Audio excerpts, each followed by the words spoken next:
G'day everyone and welcome back to Pete's Investing. Today is April 27, 2023. This is a US Canadian dollar price update. We've got here the weekly and the daily, and they're both showing bullish signals for long positions only. However, we've got a lesson to be learnt or to be wary of, and I'll explain that in a minute. First off, going to the weekly chart, you can see here what I've done here is that with an indicator down the bottom here, I've combined the moving averages of the price chart with the moving averages of the CCI 150. So the moving average of the price is moving average 60 and moving average 3 and 5. When they're all in bullish movements, that's a long positioning. Likewise, the moving average of the CCI 150 is the moving average 5 and the moving average 50. When they're in long positions like they are now, that shows, this indicator down here shows a bullish signal. So only long trades to be taken.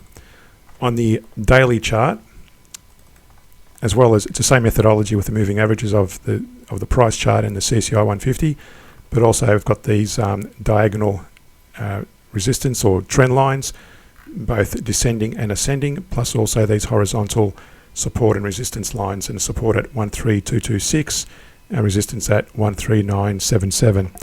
Now, one thing to be mindful of, the daily is showing a bullish signal as well, so potentially long trades. And what we do is we look at the lower time frames, so anything lower than the daily. In this case, I've got the hourly. So the idea is when both daily and weekly signals are long, we take long positions when the candle breaks above the fractal, like it would have done there, there, and there.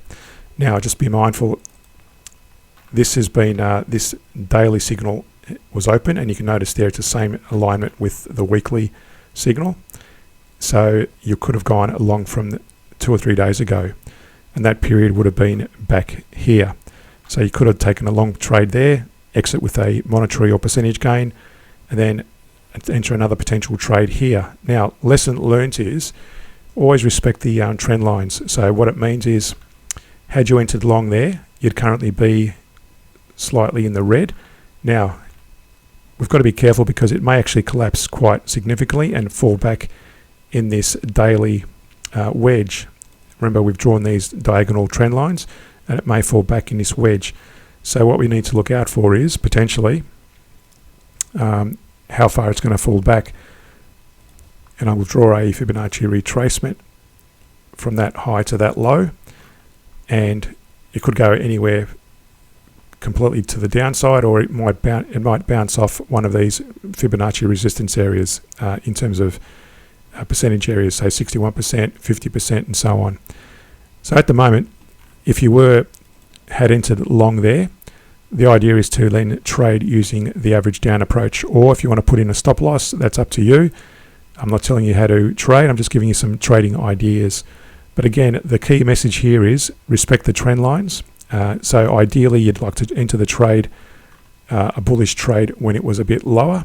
But again, the signal wasn't given to you at this point. So back here, for example, at that point there, that would have been a nice area to go long. And then it peaked out at that point there before it fell off.